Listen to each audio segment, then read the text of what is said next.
Você ouve agora Na Estrada com Rádio Idefran.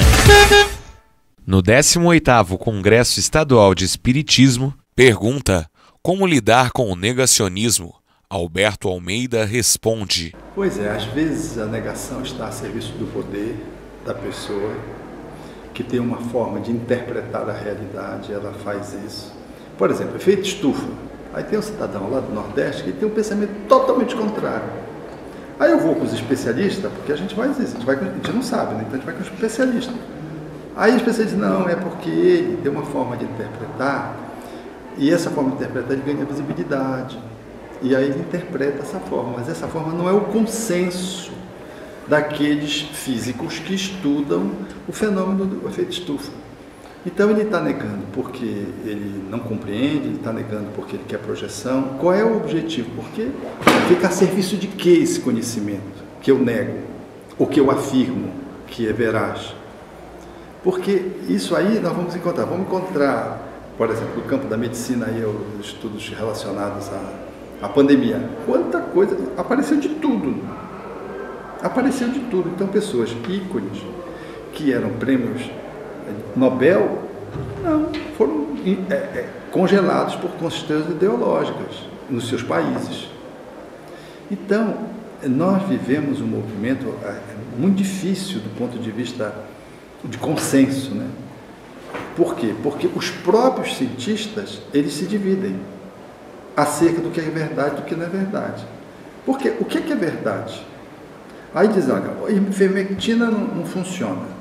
Aí vem um estudo que diz que funciona. Aí os que gostam da ivermectina dizem, olha, a ivermectina está aqui, esse estudo provou. Ah, não, mas esse estudo aqui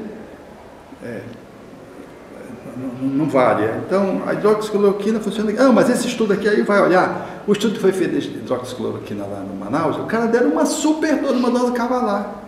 Dose tóxica.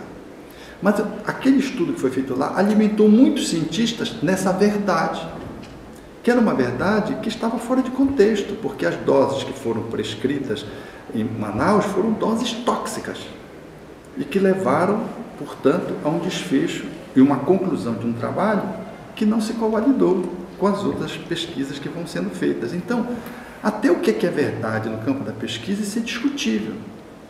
Porque tudo que é verdade hoje e amanhã. Os outros trabalhos convalidam, confirmam. Em campo de medicamento, por exemplo, as verdades estão na mão dos laboratórios. Eu vejo aquela microbiologista, por exemplo, aqui do Brasil, questionando o ministro da Saúde da época, porque ele chamou a homeopatia para os homeopatas, liberou a homeopatia para tratar a pandemia. E ele dizendo, olha, a homeopatia foi um grupo de homeopatas que me procuraram, não sou homeopata. E a homeopatia está consolidada no Conselho Federal de Medicina, foi por isso que... Então, ela disse que não era ciência. Então, ela é uma especialista, uma pesquisadora, falando uma bobagem de que a homeopatia não era ciência.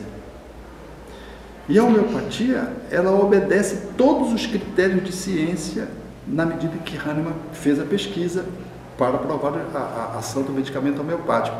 Então, o que é verdade? A serviço de que ideologia eu estou? A minha verdade, ela é para quem? Para quê? Então, eu penso que nós estamos ainda num mundo, hoje em dia, com muitos interesses. Você quer ver um exemplo? Aí você está a guerra aí da Rússia com a Ucrânia. Aí eu fiquei olhando, daí está o primeiro-ministro francês, inglês, pelo que ele estava tão interessado? Ele estava interessado em aliar-se aos ucranianos e essa ordem do mundo, ou ele estava aliançado para não sofrer impeachment? Né? Lá do Canadá, que estava enfrentando uma crise intensa e que posou como sendo uma grande, que interesse ele tinha ali? O Macron ali na França, qual era o interesse dele também ele estava com interesse na reeleição dele. E aí eu olho para esses líderes do mundo e eu não vejo liderança nenhuma, não vejo estadista. Eu vejo cada um olhando o seu umbigo. Então, é isso que acontece hoje, que eu penso que está acontecendo no mundo, né?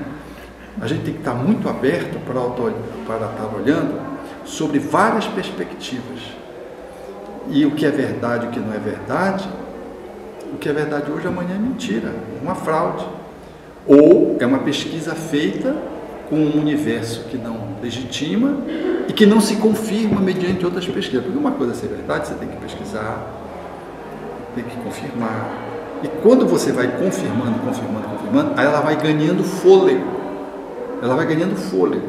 Porque toda pesquisa você faz para negar, para mostrar que aquilo é mentira. E quando você não prova, ela ganha força. Você conseguiu provar que aquilo é às avessas. A gente não prova uma verdade mostrando que ela é verdade. A gente tenta provar de que ela é uma mentira e você não consegue provar, ela se afirma. Aí você continua fazendo, ela vai se afirmando.